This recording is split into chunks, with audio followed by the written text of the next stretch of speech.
Abra sua Bíblia no livro de 1 Timóteo, capítulo 6, versículo de número 11. 1 Timóteo, capítulo 6, versículo de número 11. Hoje nós queremos aqui, verdadeiramente, fazer que nem os crentes de Bereia. Estamos com a Bíblia aberta, examinando tudo o que o profeta está falando, amém? Nós vamos adentrar nas Escrituras, descobrir segredos maravilhosos para obter na nossa vida sucesso. Muitas pessoas pensam assim: eu aceitei Jesus como Senhor e Salvador, está pronto. Não, não é tudo. Não é tudo. Muitas pessoas que aceitaram Jesus como Senhor e Salvador, que não herdaram e não vão herdar o céu, infelizmente, porque se acomodaram. Está escrito em Apocalipse: aquele que vencer, darei a coroa. O primeiro passo é aceitar Jesus.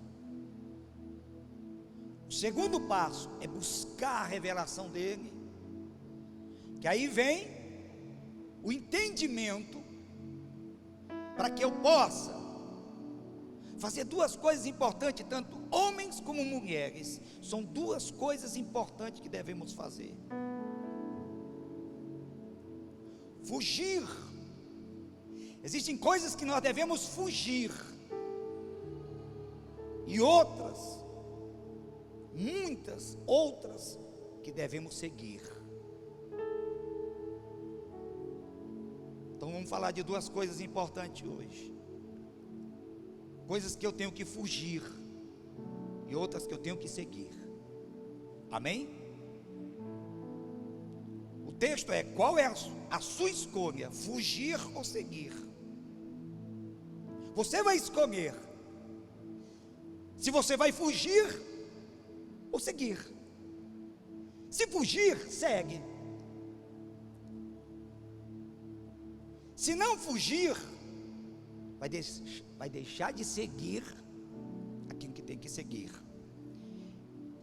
E aqui no texto que eu vou ler, de 1 Timóteo, capítulo 6, verso 1, estou lendo na versão NVI. Capítulo de número 6, de 1 Timóteo, verso de número 11.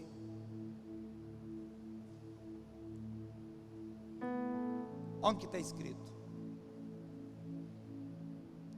você, porém, homem de Deus. Paulo falando a Timóteo: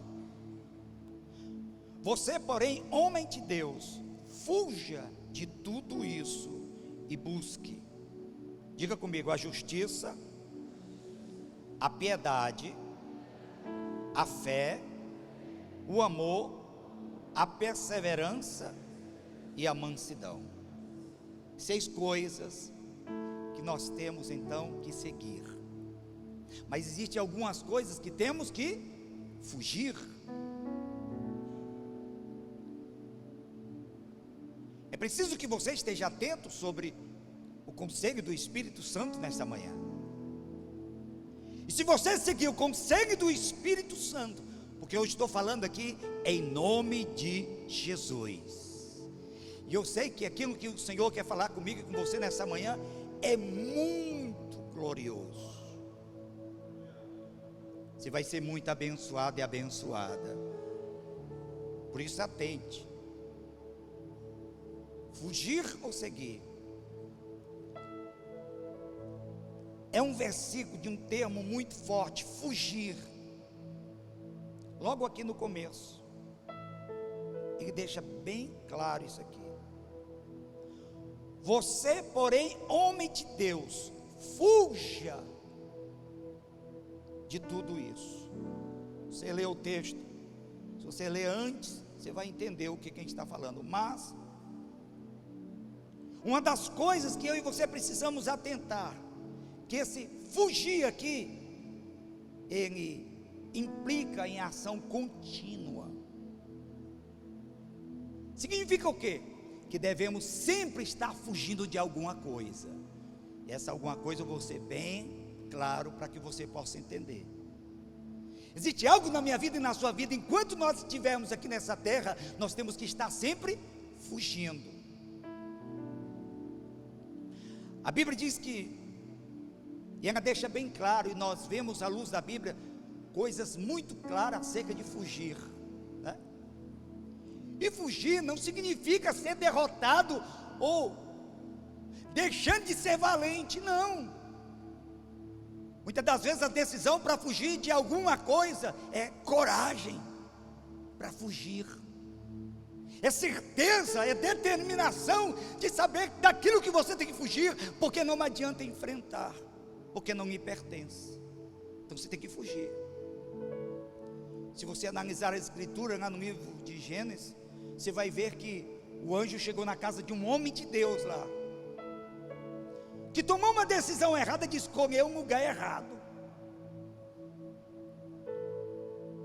Deus falou para ele: vocês têm que sair daqui, ó, fugir daqui, nem olhe para trás. E quando se foge de algo que Deus diz que não é para você enfrentar, e que não é para você estar, você não pode nem olhar para trás para ver como é que vai ficar. Você tem que fugir. Mas a Bíblia diz que um daqueles que estavam fugindo, um resolveu olhar para trás, não foi?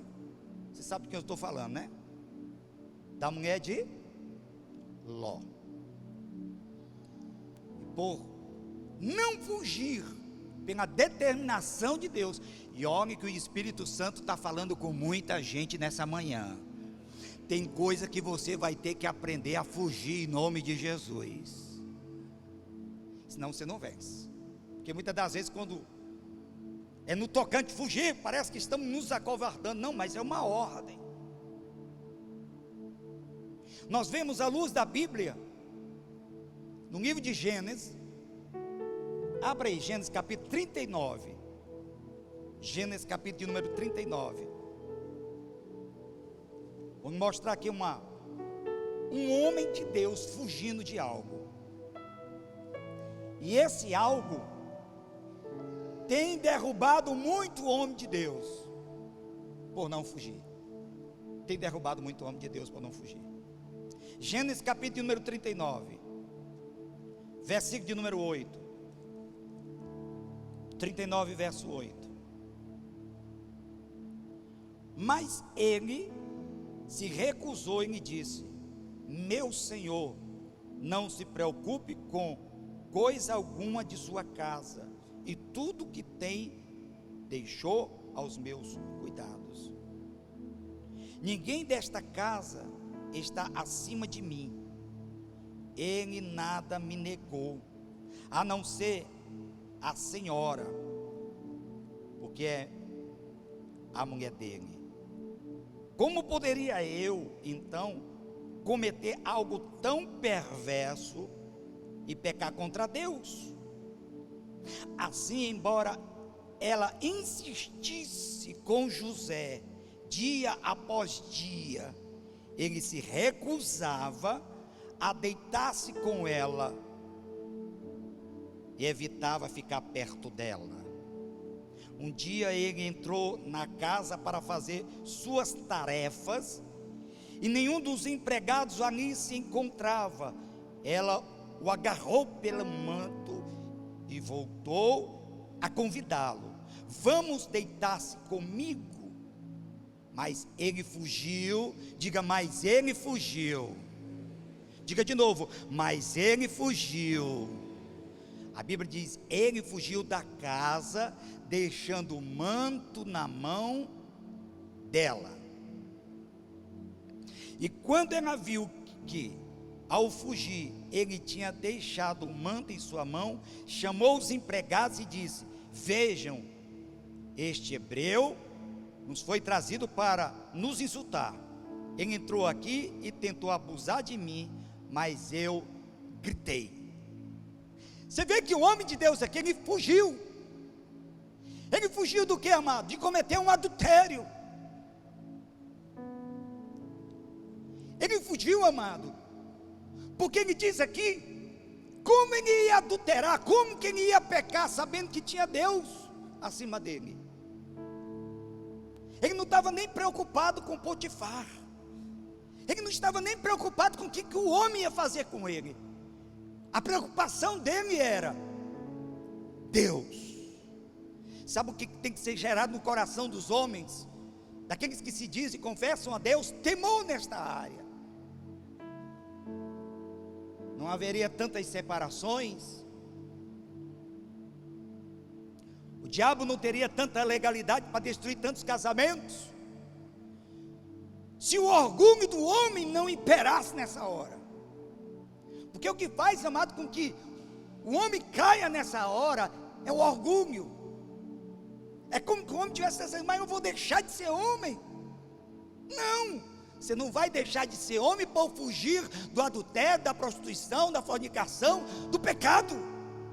Ao contrário, você vai ser homem excelente na presença do Deus de Israel. A Bíblia Sagrada diz que ele fugiu. Quem? O José. Aí Paulo escreve para Timóteo algo glorioso. Abra 2 Timóteo capítulo 2. 2 Timóteo capítulo 2. Eu disse que você hoje ia meditar a Bíblia comigo. 2 Timóteo capítulo 2, verso 22. Timóteo capítulo 2. 2 Timóteo capítulo 2, verso 22. Está escrito: fuja dos desejos malignos da juventude. O NVI chama de desejos malignos.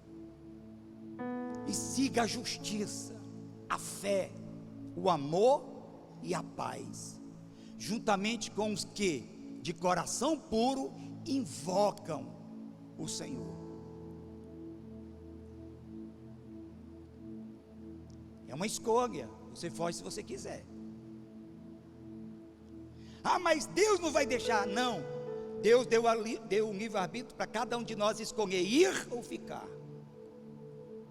O livre-arbítrio de fazer ou não fazer. Se você tem o Espírito Santo, você tem escolha. E quando eu falo escolha aqui, é domínio. Diga: em Cristo Jesus. Diga: em Cristo Jesus, eu sou mais que vencedor. Então você tem domínio. Ah, mas você sabe a fraqueza da carne? Não existe fraqueza da carne para quem tem domínio. Não existe fraqueza da carne para quem tem domínio. Você tem poder. Se lembra? Diga: eu recebi de Deus poder. Poder para quê? Para governar. Sabe, amado, se todos os homens e mulheres deste país eles entendessem o princípio do temor a Deus, que é a sabedoria, né? Eles tinham domínio de tudo isso.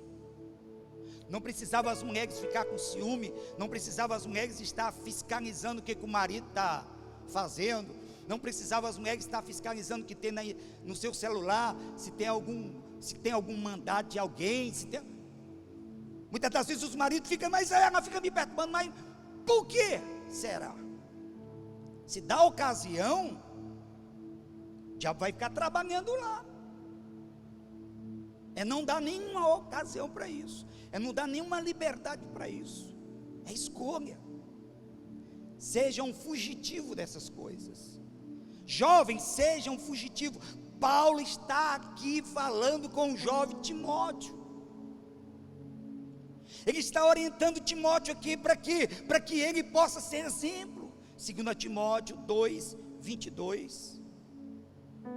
Para que verdadeiramente Timóteo, ele tenha força e autoridade naquilo que ele vai falar. Fuja dos desejos malignos da juventude. Que juventude? A juventude lá de fora.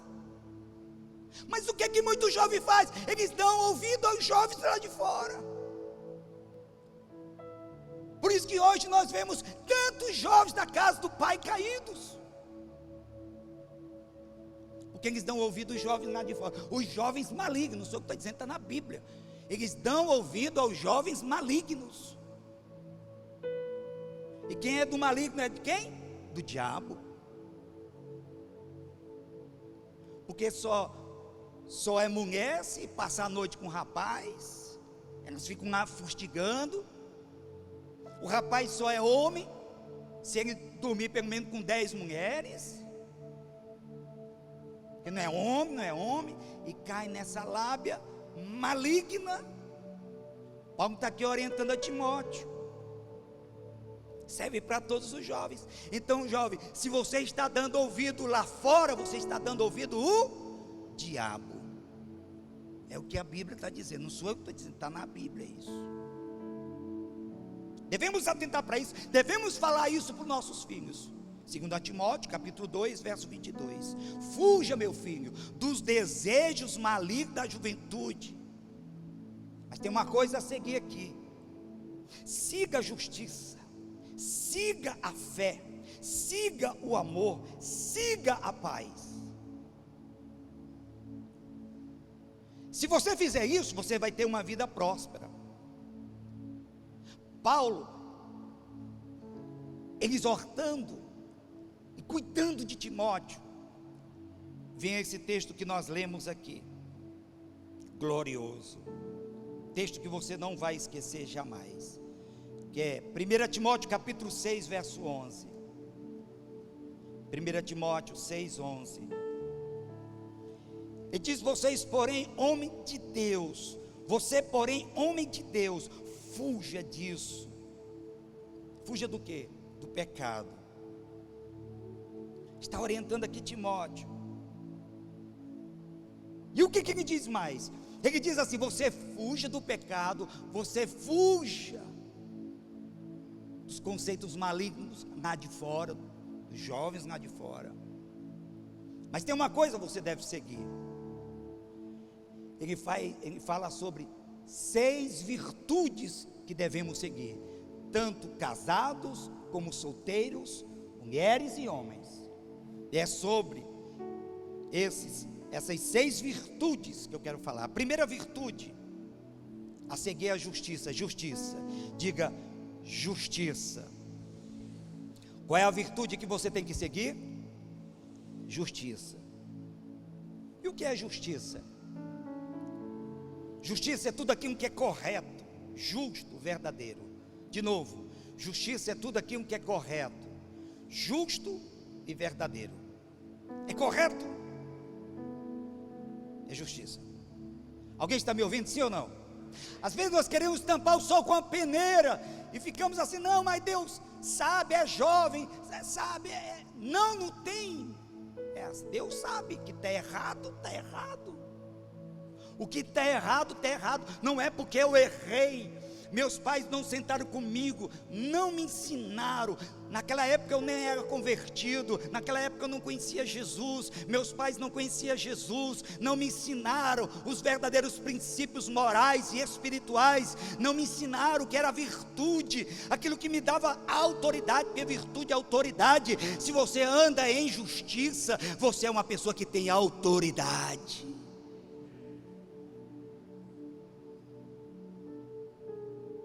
Por isso tem muitos jovens que não têm autoridade, porque não tem justiça.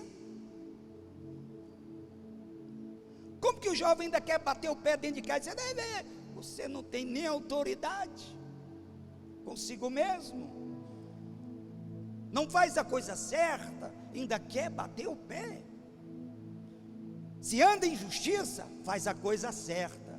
Diga: quem anda em justiça, faz a coisa certa. Porque, amado, que muitas das vezes eu sou veemente naquilo que eu prego, porque eu quero pregar justiça aqui. Eu não quero ser injusto. Eu não quero a salvação só para mim, eu faço a coisa certa. O resto quiser, que procure fazer a coisa certa. Eu procuro ensinar para que você faça a coisa certa. Agora, se você errar, não é culpa minha.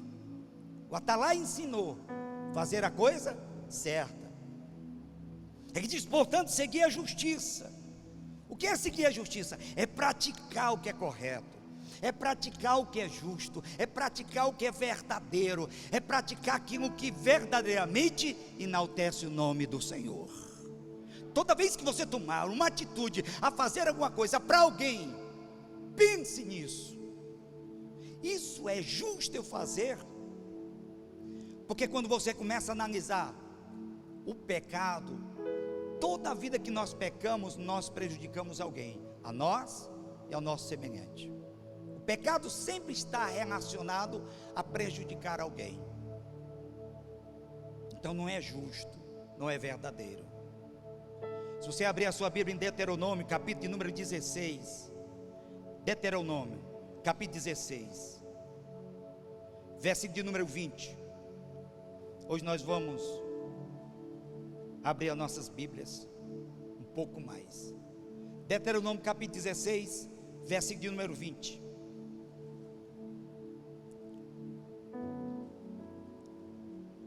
Sigam única e exclusivamente a justiça. Para quê? Para que tenham vida e tome posse da terra que o Senhor, seu Deus, lhes dá. A orientação de Moisés para o povo: seguir a justiça. Se você seguir a justiça, você vai tomar posse da terra. O que é posse da terra aqui para nós no dia de hoje? A promessa. Eu penso que você está alinhado ao que eu penso. Ou seja, todos nós aqui sabemos e cremos que vamos para o céu. Alguém aqui crê que vai morar eternamente com Deus na glória? Pronto.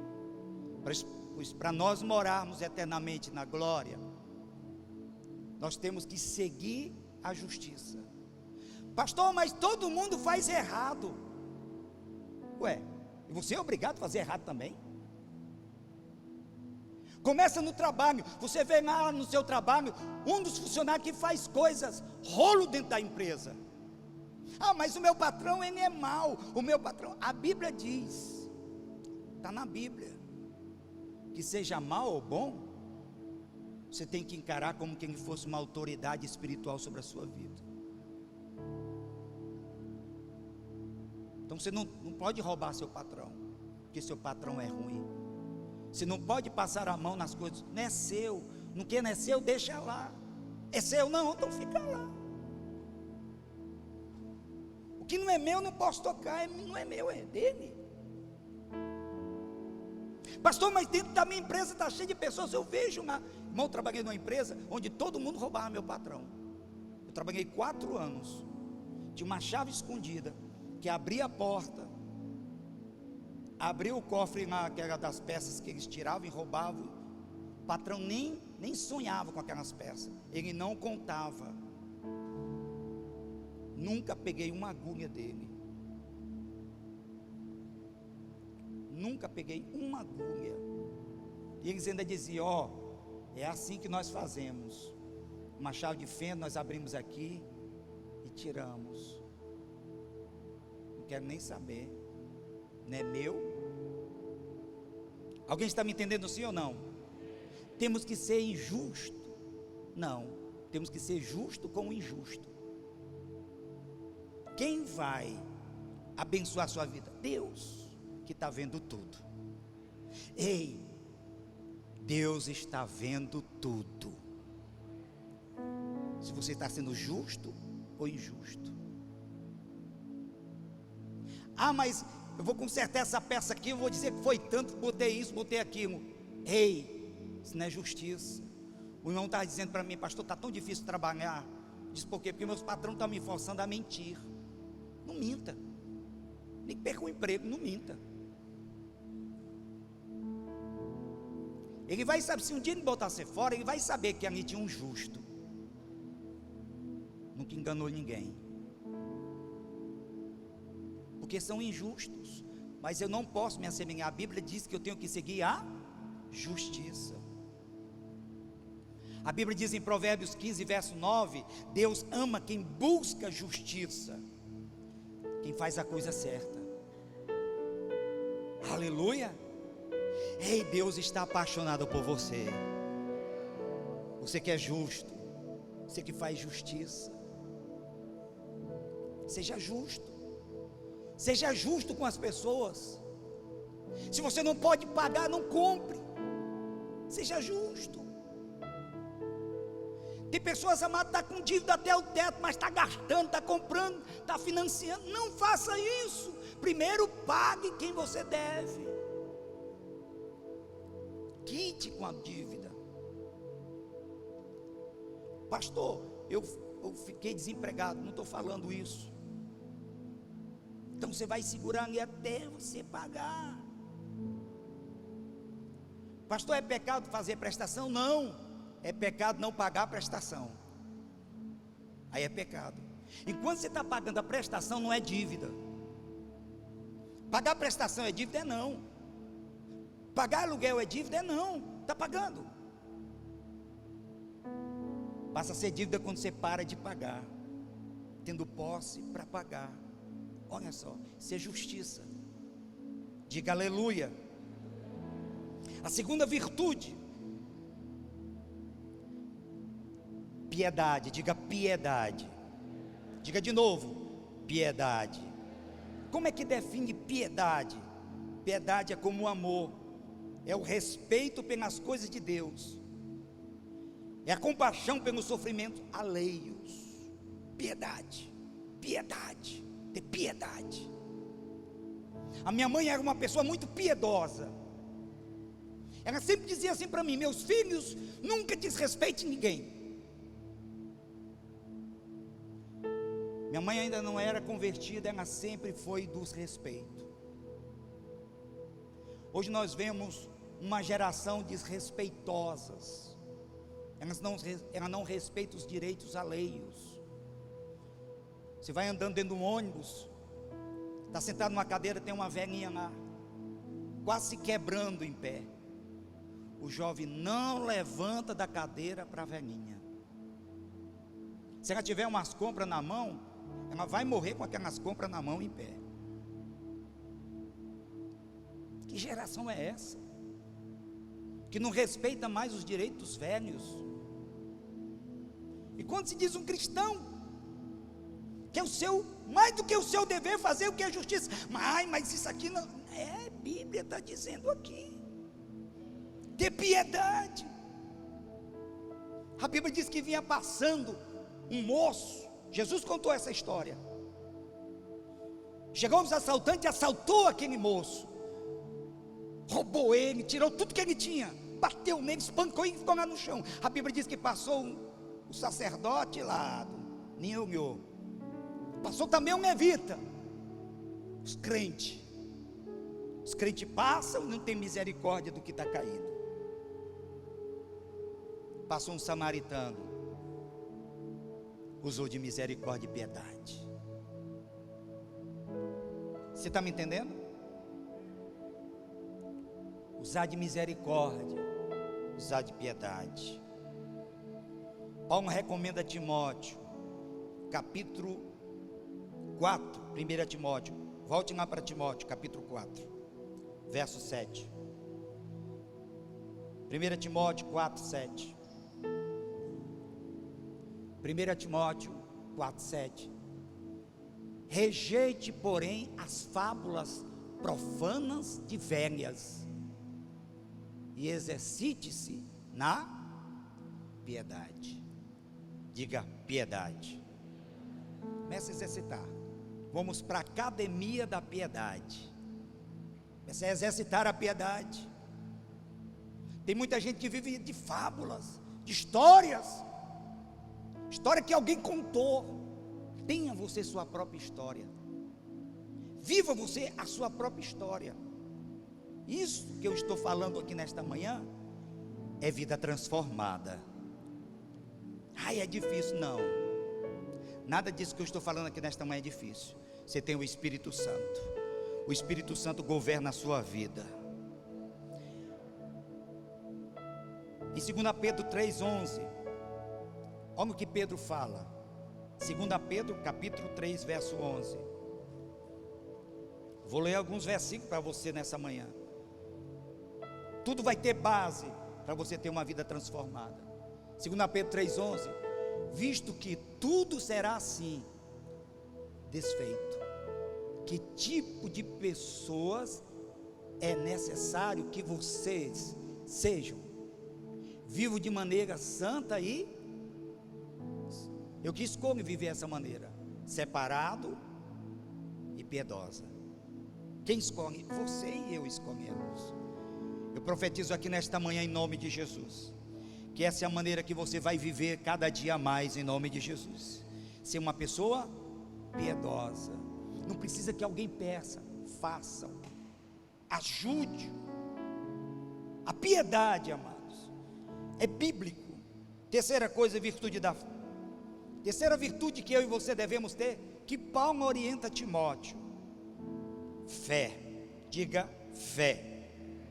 Nós sabemos lá no livro de Hebreus capítulo 11, que a fé é a certeza das coisas que não vemos e a prova, né, da existência,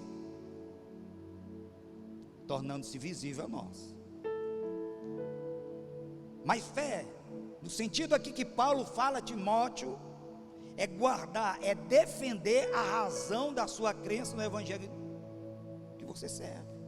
Tem gente que não defende a fé. Tem gente que tem medo de defender a sua fé. Se está numa escola, bobalhão lá fala um monte de asneira, é um marxista, e começa a falar lá, irmão, ele pode ser sabedor lá, de um monte de baboseira, mas ele não sabe o que você sabe. Ele não tem o que você tem. Eu, no início da minha fé, eu era um defensor do evangelho, dentro da sala, eu ficava todo me tremendo, quando um professor começava a falar baboseira dos crentes, eu levantava a mão e disse: professor, nem assim como você está falando não. Eu levava a minha Bíblia para a escola, confrontava todos os meus professores. Eu não era grande conhecedor da Bíblia não, irmão, eu era novo convertido, mas eu me jogava na Bíblia para aprender versículo, decorar versículo, para me saber onde estava escrito. Quando o professor falasse alguma asneira, eu dizia: está aqui na Bíblia.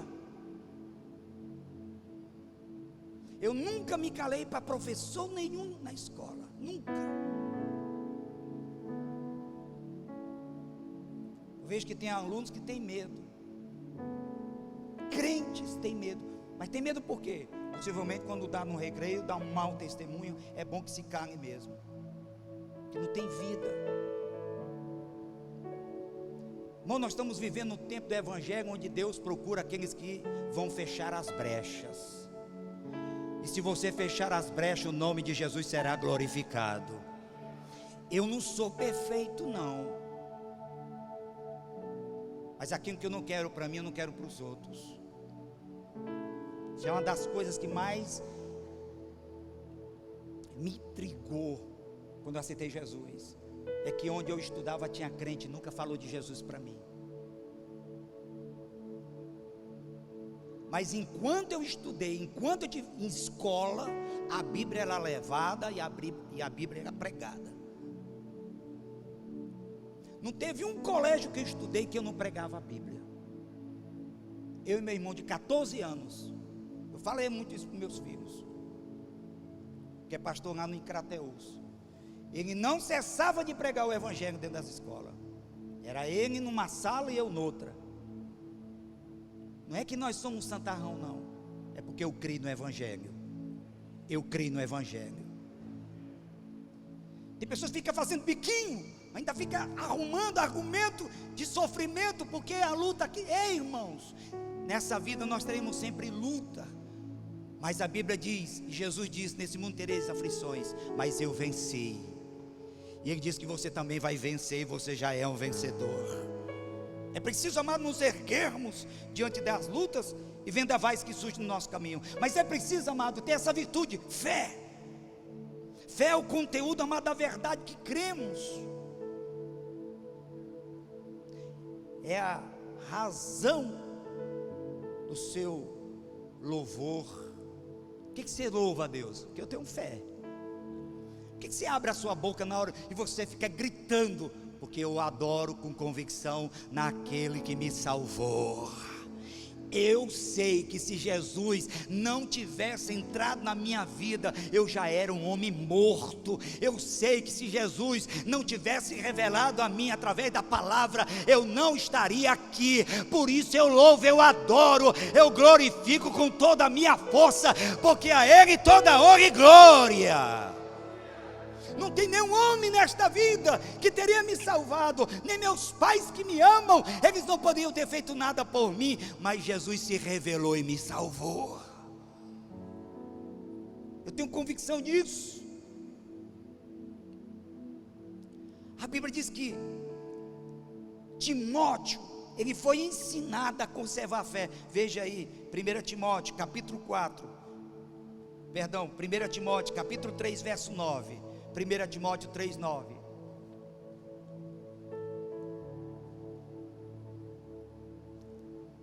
Deve apegar-se ao ministério da fé com a consciência limpa. Como que eu vou me apegar ao ministério da fé? Ministério aqui é serviço.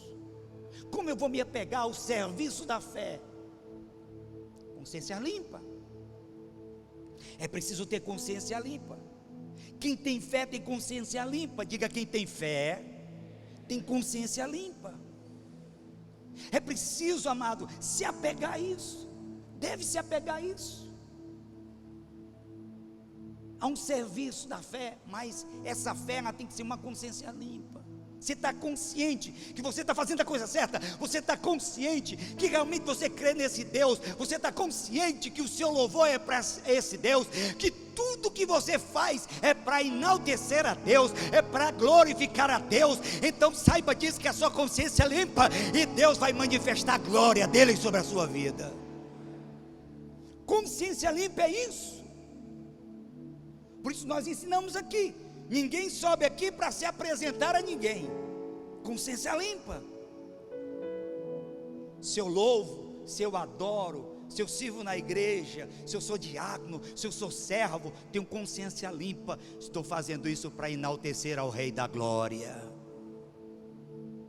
Isso é um serviço. Todo serviço a Deus tem que ter consciência limpa. Consciência limpa, amado, é ter razão do que é. Você sabe o que você é? Sim.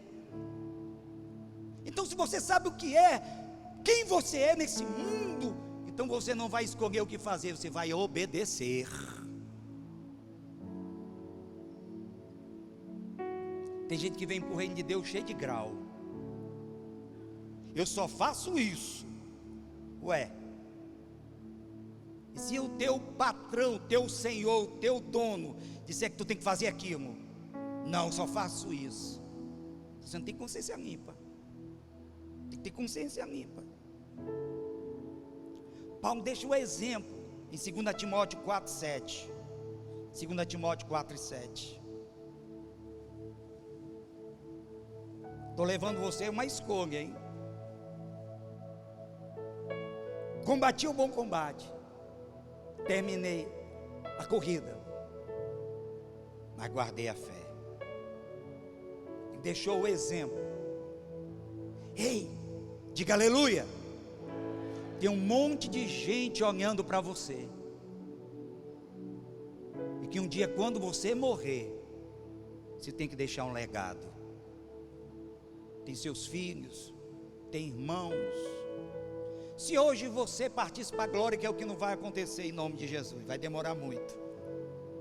Que legado você tem deixado para aqueles que estão em sua volta? Uma mulher de fé, um homem de fé, um exemplo a ser imitado. O melhor das nossas vidas, amado, é quando partimos. O melhor da nossa vida é quando nós partimos. É o segredo da vida. E que legado você está deixando para seus filhos, suas filhas? Ah, meu legado é fazer a coisa certa. O meu legado é mostrar que eu sou homem de fé, mulher de fé. Certeza daquilo que eu faço, certeza daquilo que eu louvo. Muitos filhos desistem do caminho da fé porque não vê. Uma das virtudes que eu vou falar algo mais nos seus pais, principalmente a fé, é altos e baixos. Tem hora que estão lá cuspindo fogo do céu, tem hora que estão morto. Fico, pai não vai para a igreja, mãe não vai para a igreja, não vou hoje não, porque, não estou afim não, ainda digo, não estou afim não. Os filhos estão vendo ali, os filhos vão ver amanhã, mãe você não vai estar aqui, o filho vai estar do meu jeito, o neto vai estar do meu jeito, o tataraneto vai estar do meu jeito. Que não viu firmeza no filho, não viu firmeza no pai, não viu firmeza na mãe. A mãe vai de arrasto para o culto, quando é a mãe é o pai. Que fé é essa, pelo amor de Deus? Ninguém vem para a igreja de arrasto. Para vir para a igreja tem que vir louvando e adorando. Tem que ter fé. Que fé? Que você saiu de casa na maior luta, mas aqui Deus vai falar com você e vai renovar suas forças. Essa é a fé. Que tem uma palavra para tirar você do poço. Que tem uma palavra para mexer nas tuas estruturas, na que está escondida, aquela falta de convicção que ora está, ora não está, ora crê em Deus, ora crê nada, não crê em nada. Tem que ter fé. Diga fé. A quarta virtude, amor. O amor aqui possui um significado bem mais profundo do que nós imaginamos. Nós sabemos que existe o amor divino, existe o amor paterno, materno, fraternal, conjugal. Outros tipos são classificados e dados como amor. Porém, Paulo está aconselhando Timóteo acerca do amor, que significa amar intensidade, com intensidade, a Deus e ao próximo. Se vai amar, ame com intensidade a Deus e ao seu próximo. Se ninguém ama o próximo, não ama a Deus não. Se não ama o próximo, não ama o Deus. E eu sei, amado, que quando a Bíblia fala de amar o próximo, é aquele mesmo que persegue a gente. Tem gente que persegue a gente, pisa no calo da gente, judeia da gente. Desejo é mandar Deus mande bem para longe, mas tem que amar. Amar é uma escolha. Diga, amar é uma escolha.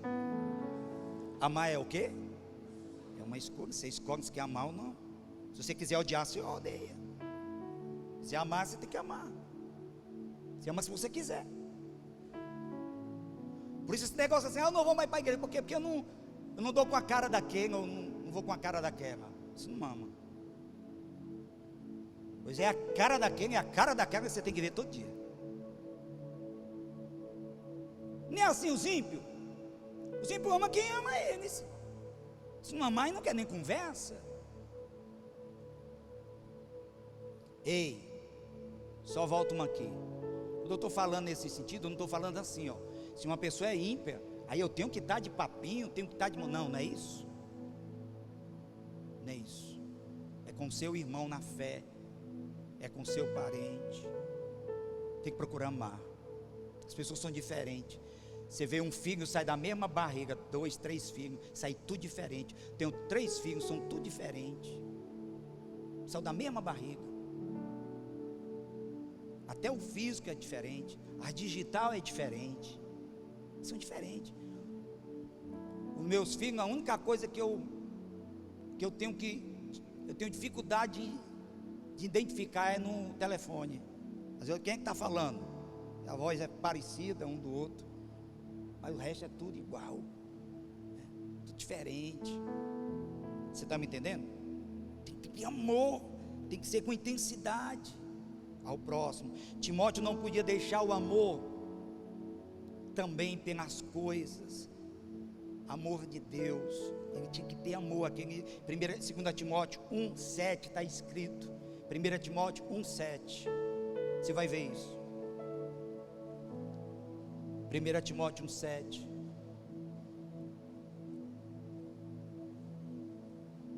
Acho que essa referência 1,7 está escrito assim: querendo ser mestre da lei. 1 Timóteo, capítulo 2 Timóteo 1,7.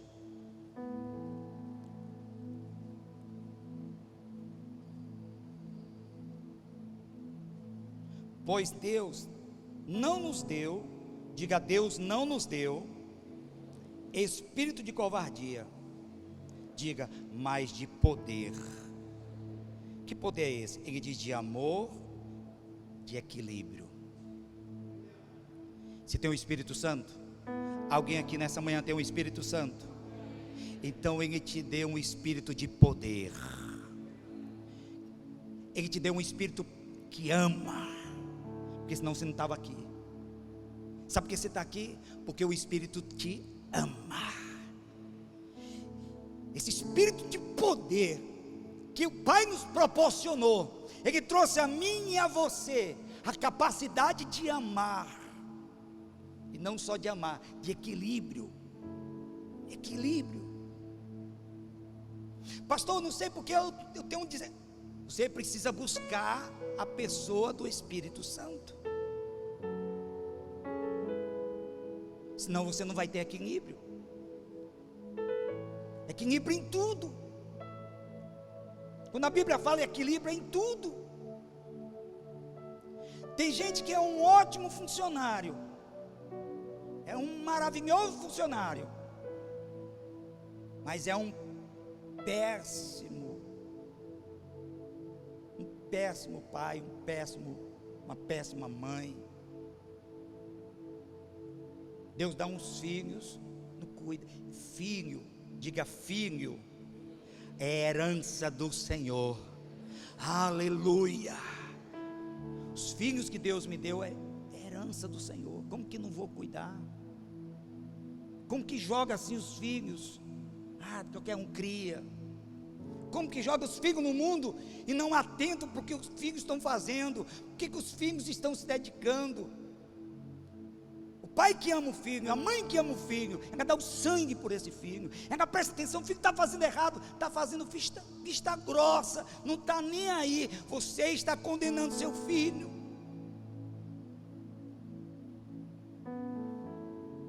Por isso que tem mães, eu entendo hoje, por isso que tem mães que escolhem ter só um filho, que sabe a dificuldade de criar um. Vai ver um camarada está dizendo: eu quero que minha mulher tenha 3 filhos. Se você está preparado para 2, que você já tem, porque eles são pequenininhos, é fácil. Quer chegar na hora da adolescência deles. Você está preparado para sentar, conversar? Está errado isso, está errado aquilo. Porque enquanto é pequenininho, irmão, a coisa mais fácil, é a coisa mais querida de criar. Dá um tapinha e se aquieta. O negócio é quando cresce. Você ter pulso. Não, e não isso, e não. Deixa para ir para a casa da vizinha. Não sabe nem o que é a casa da vizinha. O filho da vizinha lá é tudo irmã, deixa para a casa da vizinha. Estou falando isso aqui, amado, e é bem-vindo, porque aqui está cheio de criança. Essa igreja aqui, cada vez mais nascendo mais criança. Os pais têm que aprender a dizer não para os filhos. Mas eu já vi muitos pais que não sabem dizer não para os filhos. É sempre sim, sim, sim, sim, sim. E vai crescendo e o sim, sim, sim. Não tem limite. Filhos sem limite nascem filhos desequilibrados. Mas eu estou orando, estou jejuando. Teu jejum, tua oração não vai mudar nada no teu filho. Não vai. A oração tem o seu efeito? Tem. O jejum tem o seu efeito? Tem. Mas a criação também tem. Se você jejuar, se você orar, mas não ensinar, não vai saber. Se eu aqui nessa igreja igreja, nós vamos ter só jejum e oração na igreja. Não tem palavra, não tem nada. Só jejum e oração.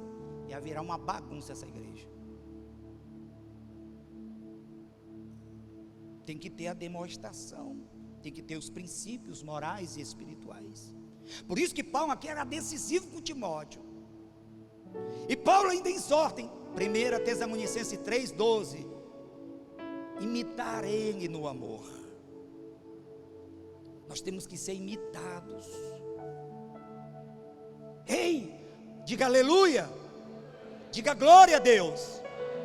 Os seus filhos têm que olhar para você E ver amor de você para com seu esposo, do esposo para com a esposa, para quando ele um dia crescer e for casar, amar a esposa também. Se ele vê a casa só guerra, como que ele vai amar? Ah, mas eu oro, ah, mas eu jejum. Você pode jejuar como você jejumar, não vai mudar o contexto daquilo que eles estão vendo e estão aprendendo. Não vai mudar. A maior Bíblia é a vida. Você prega com a vida. Você prega com a vida. Sabe qual é a tua pregação? Tua vida. Ah, pastor, eu fiz tudo errado. Deus te perdoa, mas agora tu vai ter que pagar um preço.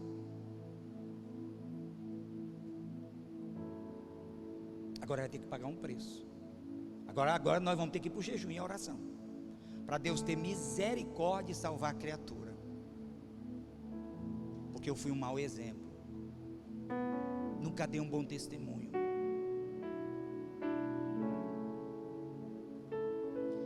Seria muito difícil eu ser um pai ruim. Por quê? Porque quem me ensinou a ser pai foi minha mãe. Minha mãe me ensinou a ser pai. Minha mãe me ensinou a amar. Eu não conhecia o amor, mas eu olhava para minha mãe e via a essência do amor nela. Ela deu a vida dela por mim, a minha mãe. Jesus em primeiro lugar, segundo a minha mãe. Ela perdeu a vida dela aos 60 anos de idade, porque ela resolveu se dedicar a amar os 4 filhos iguais.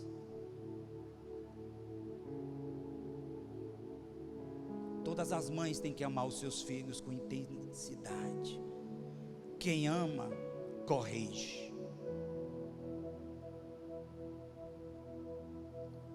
A palavra que Deus tem para mim e para você é para corrigir. Senão nós vamos adormecer. Ah, é tudo festa, Deus perdoa, e vamos afundando para o barro, porque não tomamos a decisão à luz da Bíblia. Quinta virtude, diga constância. Diga comigo, constância. Como que se define constância? É o ato de perseverar e persistir. Diga perseverar e persistir. É o que falta.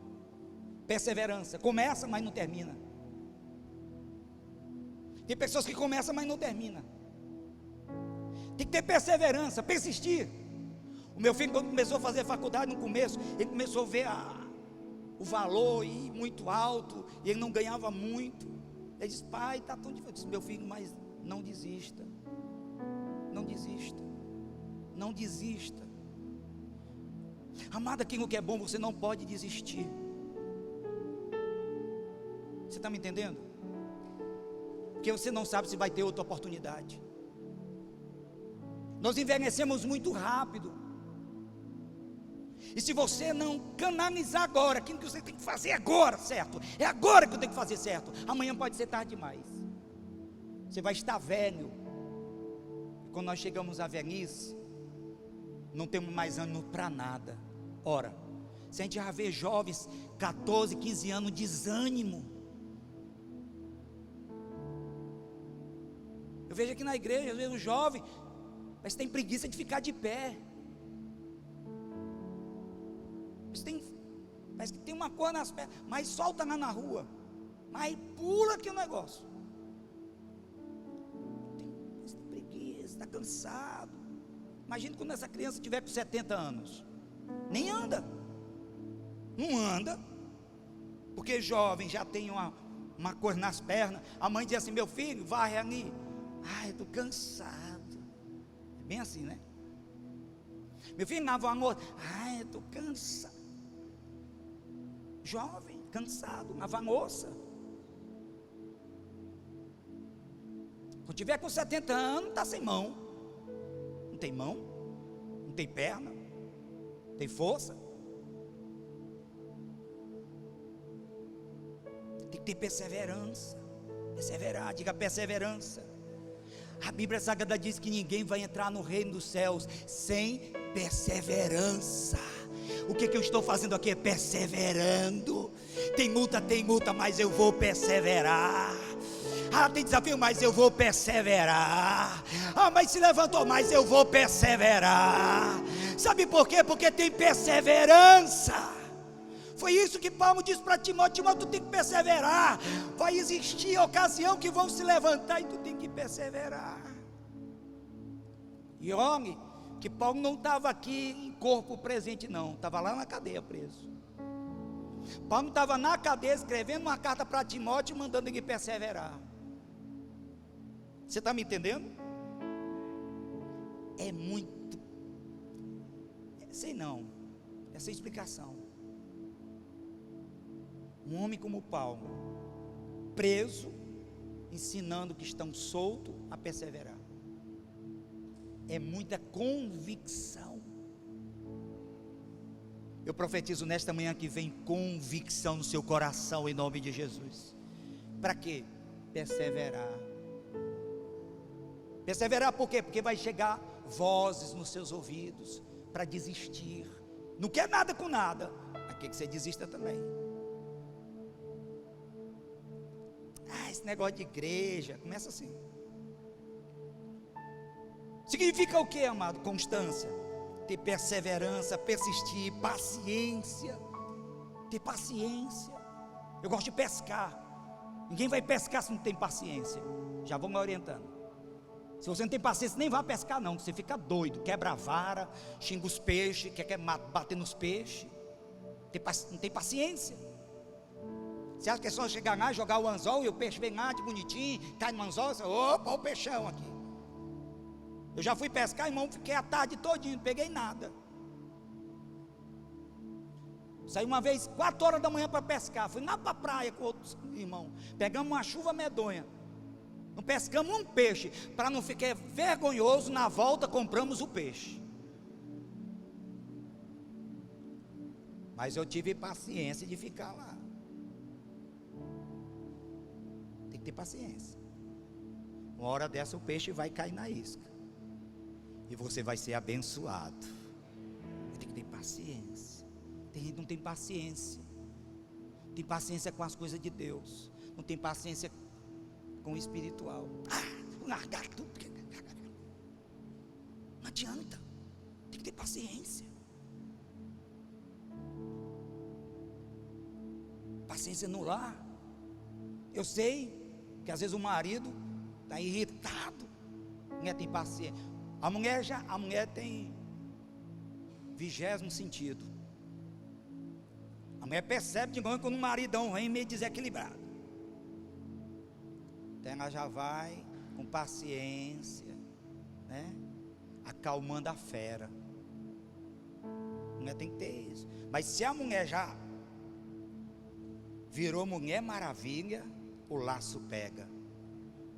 Aí desequilibra tudo. E vice-versa. Casamento é paciência. Quem quer casar aqui, eu já vou dizendo, tem que ter paciência com o varão, com a varoa, né? E às vezes a mulher também tá, Jesus da glória, estou quase me desviando com essa mulher aqui, mas tem que ter paciência. Vai orando, vai intercedendo por ela, vai clamando, vai dizendo que Jesus é bom, né? Aí persevera. Mas se ficar xingando, não adianta. Paulo, amado, ele faz um elogio à constância. Ele diz em 2 Tessalonicenses, se você abrir a sua Bíblia, 1:4. Nós vamos já terminar. Talvez alguém aí nem pegou a Bíblia essa semana. Você pegou agora, em nome de Jesus. Dê glória a Deus. 2 Tessalonicenses, capítulo de número 1. 2 Tessalonicenses só tem um capítulo, né? Capítulo 1, verso 4. Por esta causa, nos gloriamos em vocês, entre as igrejas de Deus, pela perseverança e fé demonstrada por vocês em todas as perseguições e tribulações que estão suportando. A igreja de Tessalônica, debaixo de luta, debaixo de provação, perseguição, estou dizendo a você, amados, é uma igreja corretíssima, uma igreja piedosa, amorosa, mas passava por tribulação, mas tinha perseverança. Paulo dizendo aqui, eu elogio vocês. É muito bonito o elogio. Eu elogio essa igreja em nome de Jesus, que tem perseverado em nome de Jesus. Por isso eu digo, irmão, essa igreja vai chegar a 4.000 logo logo, por causa da perseverança dela em Cristo Jesus. Tem muitos perseverantes, e vai vir mais. Paulo elogia os crentes de Tessalônica. O coração amado, ele precisa de constância. O salmista mostra sua constância quando ele diz no Salmo 71, verso 6, em louvar a Deus constantemente. Ei, seja constante no louvor. Tem pessoas que as coisas estão ruins, não louva a Deus. Tem pessoas que as coisas estão, não, eu vou para a igreja, não vou louvar não. Vou não, ficar quieto lá, vou abrir minha boca não. Deus não tem culpa. E quer saber?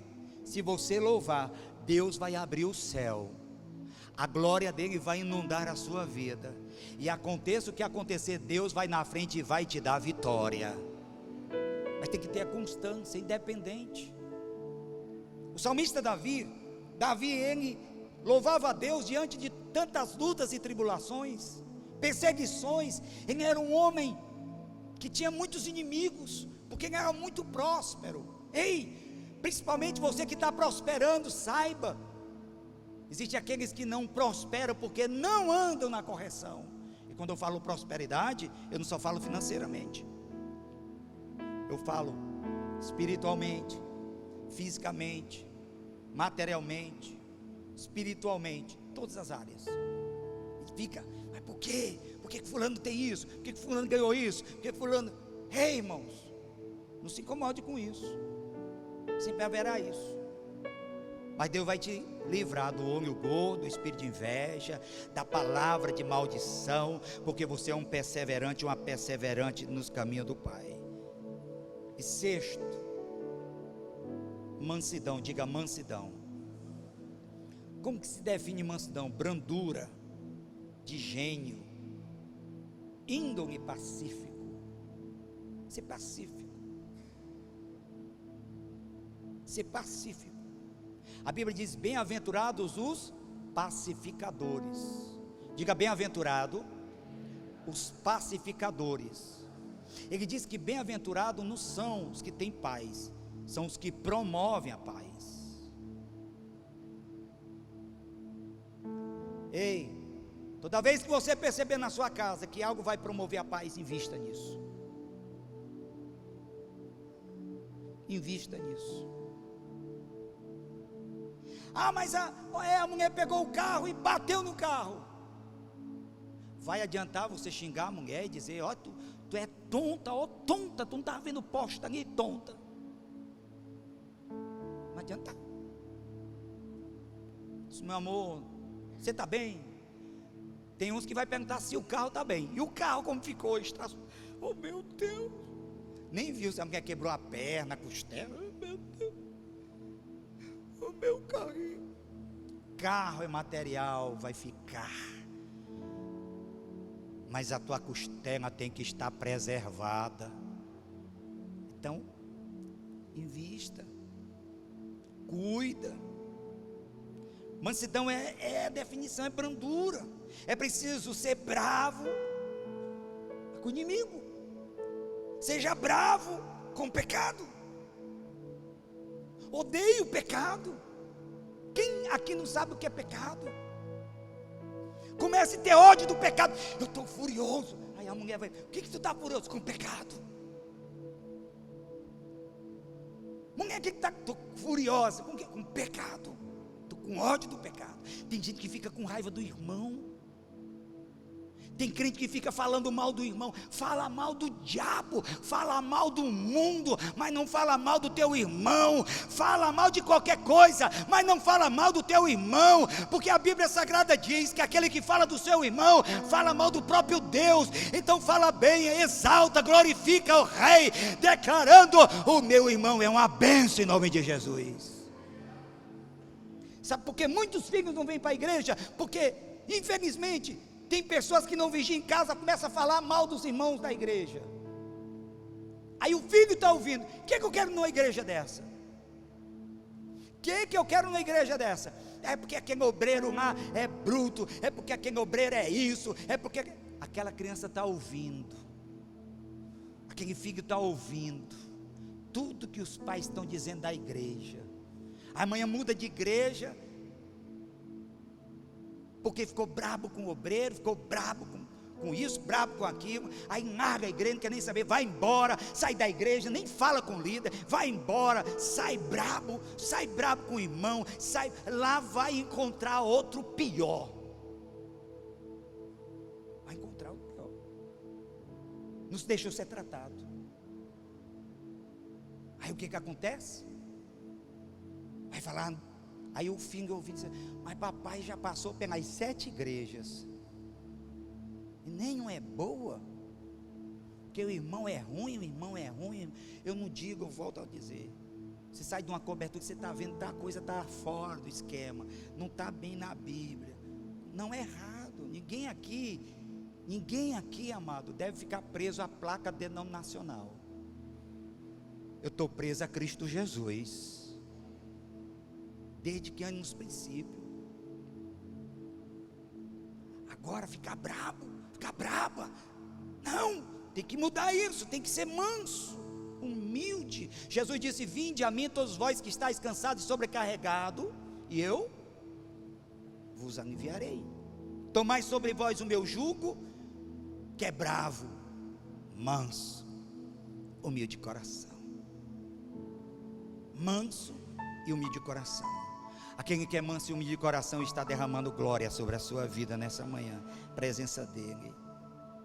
Moisés era manso. Jesus fala sobre mansidão. A Bíblia diz, amado, que a sabedoria ela procede da mansidão. Precisamos dessas virtudes. Fique de pé em nome de Jesus.